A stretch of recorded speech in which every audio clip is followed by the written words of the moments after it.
평안하십니까?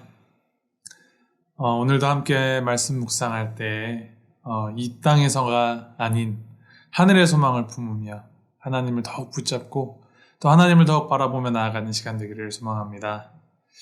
오늘 말씀 누가복음 21장 10절에서부터 24절까지 말씀입니다. 누가복음 21장 10절부터 24절까지 읽어드립니다. 또 이르시되 민족이 민족을, 나라가 나라를 대적하여 일어나겠고 곳곳에 큰 지진과 기근과 전염병이 있겠고 또 무서운 일과 하늘로부터 큰 징조들이 있으리라.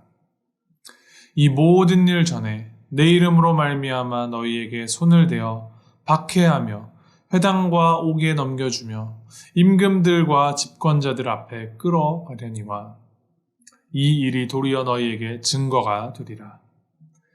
그러므로 너희는 변명할 것을 미리 궁리하지 않도록 명심하라. 내가 너희의 모든 대적이 능히 대항하거나 변박할 수 없는 구변과 지혜를 너희에게 주리라. 심지어 부모와 형제와 친척과 벗이 너희를 넘겨주어 너희 중에 몇을 죽이게 하겠고 또 너희가 내 이름으로 말미암아 모든 사람에게 미움을 받을 것이나 너희 머리털 하나도 상하지 아니하리라. 너희의 인내로 너희 영혼을 얻으리라. 너희가 예루살렘이 군대들에게 에워싸이는 것을 보거든 그 멸망이 가까운 줄을 알라. 그때 유대에 있는 자들은 산으로 도망갈 것이며 성내에 있는 자들은 나갈 것이며 촌에 있는 자들은 그리로 들어가지 말지어다. 이 날들은 기록된 모든 것을 이루는 징벌의 날이니라. 그날에는 아이 벤 자들과 젖먹이는 자들에게 화가 있으리니 이는 땅에 큰 환난과 이 백성에게 진노가 있겠음이로다. 그들이 칼날에 죽임을 당하며 모든 이방에 사로잡혀 가겠고 예루살렘은 이방인의 때가 차기까지 이방인들에게 밟히리라. 아멘.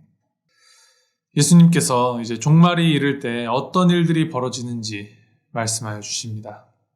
종말, 세상의 끝, 멸망, 마지막.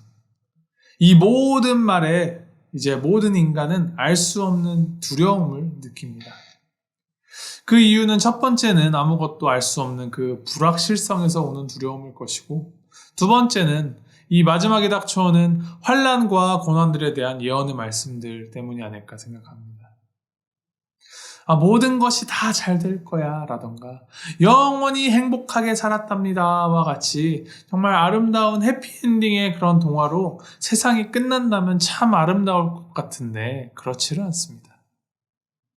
예수님께서도 오늘 직접 말씀하시기를 종말이 이르면 민족이 민족을, 나라가 나라를 대적하고 곳곳에 큰 지진과 기근과 전염병이 있겠고 온갖 박해와 환난과 고난이 닥칠 것이다 라고 말씀하십니다. 이 오늘 묵상 본문만 떼어서 읽으면 이 말씀만 받는 우리에게는 정말 아무런 희망도 보이지 않고 우리는 그저 그냥 그런 절망 속에서 죽어가야 하는 존재들인가 보다 하는 허무함과 두려움, 절망만이 남을지도 모르겠습니다. 그러나 우리가 기억해야 할 것은 사실 예수님이 십자가에 죽으셨다가 부활하시고 승천하신 후 다시 오실 것을 약속하신 그 순간부터 언제가 될지는 정말 아무도 모르지만 예수님께서 이 땅에 다시 오시는 그날까지 그 사이를 살아가는 우리 모두는 사실상 종말을 살아가고 있는 존재들이라는 것입니다. 역사적으로만 보아도 민족과 민족 간의, 나라와 나라 간의 전쟁은 계속하여서 일어나왔고 큰 지진, 기근, 전염병은 계속하여져 이어져 왔습니다. 코로나만 특별한 전염병이 아니었던 것이죠. 이 모든 것이 우리는 종말을 살아가고 있는 존재다라는 것의 증거입니다. 그러한 면에서 기독교 신앙은 그저 믿으면 복받는다, 믿기만 하면 성공한다, 믿으면 나중에 천국 간다 등의 기복적인 신앙과는 매우 차이점을 가집니다. 사실 기독교 신앙의 교리에서 빠져서는 안 되는 부분이 종말입니다. 즉 종말은 실제로 우리에게 닥칠 것이며 주님을 구주로 믿는 자나 믿지 않는 자나 환난과 고난 속에서 고통을 받게 될 것이다 라는 것이 하나님께서 성경을 통하여 우리에게 주시는 말씀입니다. 이제 차이점은 믿지 않는 자와 믿는 자의 차이점은 거기서부터 시작이 되는데 두 지점에서 나타납니다. 첫 번째는 그 마지막 날에 닥치는 환난과 고난, 그 혼돈과 공포의 끝에 어떻게 될 것인가. 그리고 두 번째는 그 소용돌이 속에서 무엇을 어떻게 할 것인가. 오늘 예수님의 말씀을 보면 유대인들이 영원한 성이라 믿었던 예루살렘이 이제 멸망을 당하고 심지어 하나님의 집이라 믿었던 성전이 이제 앞선 본문 말씀들에서 돌 위에 돌 하나 남기지 않고 완전히 무너지리라라는 그런 말씀을, 예언의 말씀을 하십니다. 유대인들에게 하나님을 상징하는 도시와 성전, 하나님의 집이 무너진다는 것은 하나님이 살아계신가 하는 의문을 가지게 할 수도 있습니다. 그런데 예수님의 말씀을 우리가 가만히 읽어보고 있노라면 정말 이와는 반대되는 결론을 얻을 수 있는 것이 하나님은 예루살렘이나 성전 안에만 거하는 하나님이 아니시라라는 것입니다. 환난과 고난이 있다고, 코로나와 같은 전염병이 창궐하고 정말 전쟁이 발생한다고 하여서 하나님이 없다라고 말할 수가 없다는 것이죠. 왜냐하면 하나님께서 이 모든 것들이 벌어질 것이다, 실제로 일어날 것이다 라고 말씀을 하셨고 그것이 정말로 실제로 하나님의 말씀대로 벌어지고 있기 때문입니다. 너희가 내 이름으로 말미암아 박해를 받을 것이다. 너희가 끌려갈 것이다. 그런데 이 모든 일이 도리어 증거가 되리라 라고 오늘 말씀에서 말씀하십니다. 모든 우리가 생각하는 그 하나님이 없다는 것에 증거가 될 만한 그 모든 일들이 사실 하나님에 대한 증거가 된다는 것이죠. 폭풍우 가운데에도 하나님은 역사하고 계시고 햇빛 쨍쨍한 봄날에도 하나님은 역사하고 계십니다. 태초 이전부터 이 세상이 창조된 그날부터 지금 그리고 종말의 그날까지 하나님은 우리의 하나님이심을 우리는 믿어야 합니다. 그렇게 우리 하나님을 믿는 그 참된 신앙을 가진 자들은 어려움과 고난이 닥쳐도 그 안에서 하나님을 증거할 수 있고 또 그렇게 인내할 때에 그 속에서도 우리는 주님의 보호를 받고 우리의 영혼을 얻으리라 라고 기록하십니다. 박해를 받고 어려움이 몰아치고 가족, 친지, 친구 모든 사람이 우리를 미워하더라도 머리카락도 상하지 않으리라 라고 말씀하십니다. 이 말씀은 우리가 당장 그 환난에서 다 면제된다라는 것이 아닙니다. 예수님을 믿는 그 믿음으로 살아갈 때 우리의 영혼, 그 구원의 최후 승리를 우리에게 약속하신다라는 것입니다.